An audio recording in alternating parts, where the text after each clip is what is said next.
오늘부터 읽어가게 되는 시편 120편에서 134편, 15편의 시편들은 표제가 성전에 올라가는 노래라고 하는 표제가 붙어 있습니다. 이 말에 대한 여러 생각들이 있지만 가장 적절하다고 판단이 되는 내용은 이스라엘 백성들이 명절을 맞게 되면은 그들이 살던 땅에서 예루살렘 중앙 성소가 있는 곳으로 그들이 먼 순례의 길을 떠나게 됩니다. 오늘날처럼 교통이 발달이 돼 있다면 찾아오는 일들이 순례라고 말할 필요가 없겠지만은 고대 세계에 있어서 대부분의 수단은 그들이 짐승을 타고 오거나 대부분 걸어서 먼 길을 떠나와야 되는 그런 여정입니다. 옛날에 마치 우리나라 한양을 향해서 올라가는 것처럼 이스라엘 백성들이 자신들이 흩어져 살고 있는 그 땅에서 명절을 지내기 위해서 명절 맞기 전 여러 날을 계산을 해가지고 가족들을 데리고 명절 지키려고 예루살렘으로 올라오게 될 때 그들이 이 노래를 하나님 앞에 많이 불렀다 이렇게 부는 겁니다. 그래서 실제적인 긴 여행을 떠나오는 그런 부분들도 표현이 되고 또 한편으로는 이스라엘 백성들이 예루살렘으로 올라온다 그럴 때 예루살렘은 시온산이 있는 곳입니다. 그래서 하늘과 땅이 가까이 접할 수 있는 그런 지역이죠. 그곳에서 그들이 뭐 할까요? 하나님께 예배를 드리고 하나님을 경배하고 하나님을 가까이 하는 기회가 된다고 하는 겁니다. 그래서 그들이 영적으로도 하나님을 가까이 하는 그런 모습들, 이것을 이 성전에 올라가는 노래라고 하는 표제로 이야기해 준다고 하는 것입니다. 오늘날 우리가 이 말씀을 읽을 때는 예배당으로 찾아오는 것 이런 것들을 의미하기도 하고 또 한편으로는 우리의 마음이나 우리의 상황이나 우리의 형편이 마치 먼 곳으로 떨어져 있는 것 같은 세상의 한복판에 살고 있는 것 같은 그런 삶 속에서 하나님을 찾고 하나님을 의지하고 하나님을 가까이 하려고 하는 그런 몸부림 이런 부분들을 우리가 이런 시편들을 통해서 생각해 볼 수 있다 하는 겁니다. 오늘 우리가 읽어가는 120편은 바로 그것 중에서 첫 번째 성전에 올라가는 노래 이렇게 우리가 살펴보게 된다고 하는 것입니다. 오늘 읽은 말씀에 보게 되면 이 노래를 부르는 이 시인이 어떤 형편 속에 있는가 하는 것을 잘 표현해 주는 말이 나타나는데요. 2절 말씀해 보시기 바랍니다. 이렇게 말하죠. 거짓된 입술과 속이는 혀에서 내 생명을 건져주소서. 그가 살고 있는 그 자리, 그 형편, 그것이 하나님을 모르는 세상, 또 하나님을 섬기는 자들을 향해서 계속적인 공격을 퍼붓는 그러한 상황 속에 있다라는 것을 우리에게 떠올려 주고 있습니다. 거짓된 입술, 속이는 혀. 디모데후서 3장 13절 보게 되면은 그런 말씀이 있어요. 속이기도 하고 속기도 한다라고 말합니다.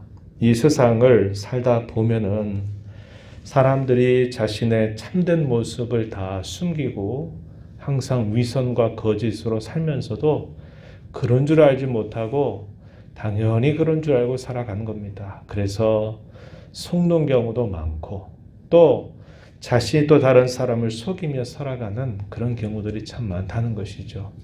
그래서 여기 거짓된 입술 속이는 혀라는 것이 그가 어떤 형편 속에 처해져 있는가 하는 것을 보여주고 있다는 것입니다. 5절 가서 보면 또 이렇게 말하죠. 메색에 머물며 계달의 장막 중에 머무는 것 이렇게 표현을 했는데 이 지역들은 예루살렘으로부터 멀리 떨어져 있는 또 하나님의 백성들이 거주한 곳으로 멀리 떨어져 있는 이방 땅을 나타내 주고 있는 표현이라고 하는 겁니다. 그래서 하나님의 백성들이 있는 곳 혹은 더 가까이 하나님을 모셔 예배하고 제사는 예루살렘으로부터 아주 멀리 떨어져 있는 이방 지역, 이것을 표현하고 있는 말이죠. 이것은 그가 물리적으로 실제적으로 그런 것들 의미한다라기보다는 그가 거주하고 있는 그 형편이 그만큼 하나님을 등지고 있는 그런 세상, 이것을 표현해 주고 있는 말이다 하는 겁니다. 그가 그 가운데서 무엇을 느끼고 있는가라고 우리가 묻는다면 5절에서는 그렇게 말하죠. 내가 메색에 머물며 계달의 장막 중에 머무는 것 내게 화가 된다. 화로다. 이렇게 말했는데 6절에 보면 화평을 미워하는 자들과 함께 오래 거주한다. 이렇게 표현했어요. 7절에 보면 화평을 원할지라도 나는 화평을 원하지만 그들은 항상 싸우려고 달려드는 그런 형편 속에 있다. 이렇게 이야기합니다. 한마디로 화평이 없는 그런 상태, 화평이 없는 세상 속에서 하나님을 가까이 하려고 하는 그의 간절한 몸부림, 열망, 이것이 이 시편 속에서 잘 표현되고 있음을 우리가 알게 됩니다. 화평이란 말, 우리가 잘 아는 샬롬이라고 하는 말입니다. 이 샬롬이라는 말은 하나님과 사람 사이, 그리고 사람과 사람 사이, 그리고 사람과 모든 창조 세계 사이에 가장 정상적이고 안전한 상태를 나타낼 때 그것을 샬롬의 상태다 이렇게 말하는 뜻입니다. 그런데 이 샬롬이 깨졌다라는 말은 하나님과 사람 사이에 그 정상적인 상태가 깨져 있다. 사람과 사람 사이에 신뢰와 화목과 하나됨, 연합 이런 것들이 깨어져서 서로 질시하고 대적하고 다투고 싸우는 그런 형편들, 이것을 말해주죠.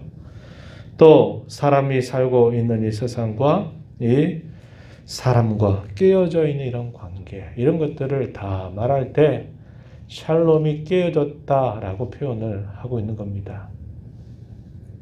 샬롬이 없는 세상 속에서, 거짓과 속임수가 가득한 세상 속에서, 그리고 그 샬롬을 미워하는 자들, 샬롬을 그토록 원해도 항상 그 샬롬과 반대로 싸우려고 대적하려고 다투려고 하는 그런 사람들 속에 살아가면서 참된 샬롬이 이루어지기를 간절하게 바라는 그 소망이 담겨 있는 겁니다. 그 샬롬의 근원, 그 샬롬의 셈이 누구이시냐? 바로 여호와 하나님이시다는 겁니다. 그래서 그는 여호와 하나님 앞에 환난 중에 그런 깨어진 그런 상태 속에서 하나님 앞에 간절하게 부르짖고 있다라는 것을 우리에게 말해주고 있습니다. 1절 말씀 가서 보면 이렇게 말하죠. 내가 환난 중에 여호와께 부르짖었더니 여호와께서 내게 응답하셨다. 이렇게 고백합니다. 그가 이러한 표현을 할 수 있는 것은 하나님을 향한 신앙이 있는 거죠. 하나님을 향한 확신이 있는 겁니다.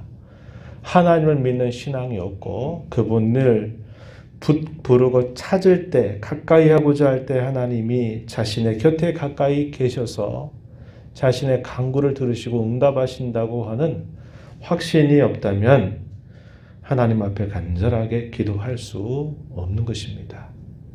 하나님은 언제나 우리에게 참된 평화를 주시는 분, 깨어진 내 마음의 상태 속에 진정한 평안과 안식을 주시는 분, 깨어진 세상 가운데 살면서도 하나님은 언제나 내 곁에 계셔서 나를 도우시고 인도하시는 분인 줄 확신하기 때문에 그런 형편 속에서 더 하나님을 가까이 하고 부르짖는 태도를 보이고 있는 겁니다.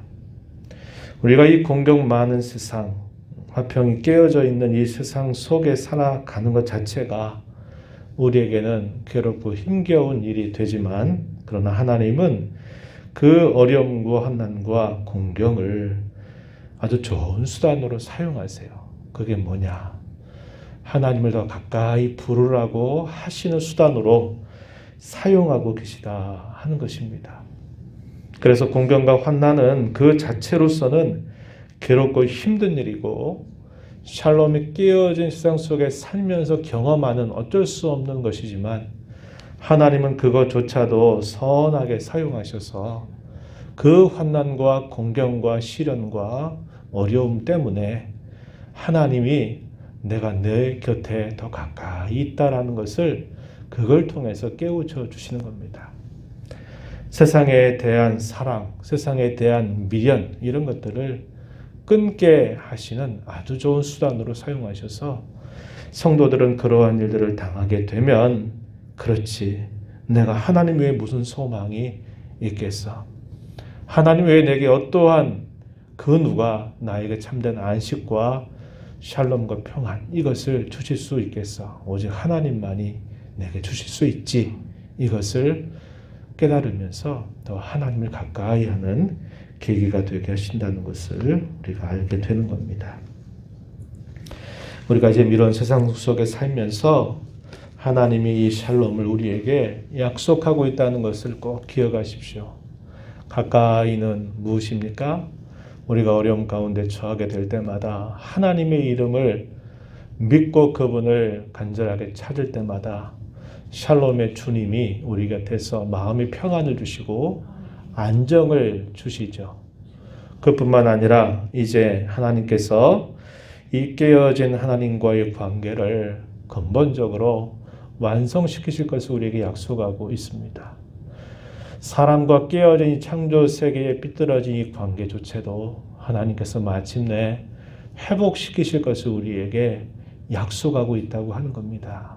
우리는 예수님 안에서 그분을 통해서 이런 안식과 평안을 누릴 수 있습니다. 지금도 누릴 수 있어요. 그리고 우리는 앞으로 이러한 일들을 충만하고 완전하게 누리게 될 그때를 소망 중 바라보면서 지금을 살아가고 있는 사람들입니다. 이러한 소망을 가지고 우리가 어려운 일을 만나게 될 때, 처하게 될 때, 이 세상 가운데 살면서 지치고 힘든 우리의 모든 형편 속에서 하나님을 더 가까이 하면서 그분이 주시는 참된 평화를 맛보며 살 뿐만 아니라 그것이 온전히 이루어지게 될 그 날을 소망 중 바라보면서 오늘을 하나님과 동행하는 자로 살아가기를 다짐하고 힘써가는 저와 여러분이 되어야 하겠습니다. 하나님 아버지, 이 새벽 시간에도 저희들을 이곳에 인도하여 주셔서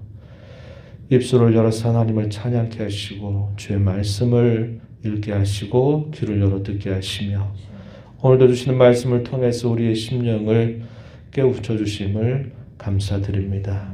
저희가 살고 있는 이 세상은 죄와 타락으로 인하여서 하나님과 단절되고 하나님을 떠난 세상이기에 참된 화평이 없는 세상이고 이 세상 속에서 많은 어려움을 겪고 살아가게 하는 그런 저희들의 모습임을 다시 한번 깨우쳐 주심을 감사합니다.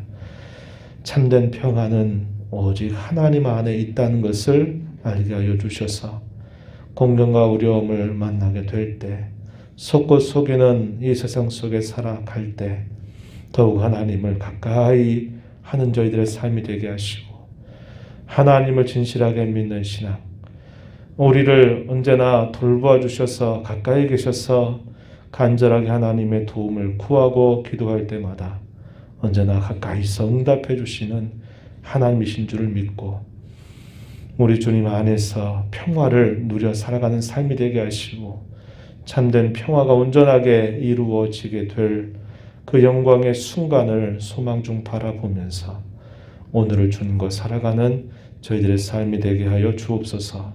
은혜의 보좌 앞에 나와서 아버지의 은혜를 간절하게 구하는 모든 심령들의 간구를 들어주시고 기도 가운데 주님과 교제하는 귀한 시간 이 하루 주님과 더욱 가까이 동행하는 자로 살아가는 복된 하루가 되도록 은혜 내려 주옵소서. 예수님 이름으로 기도하옵나이다. 아멘.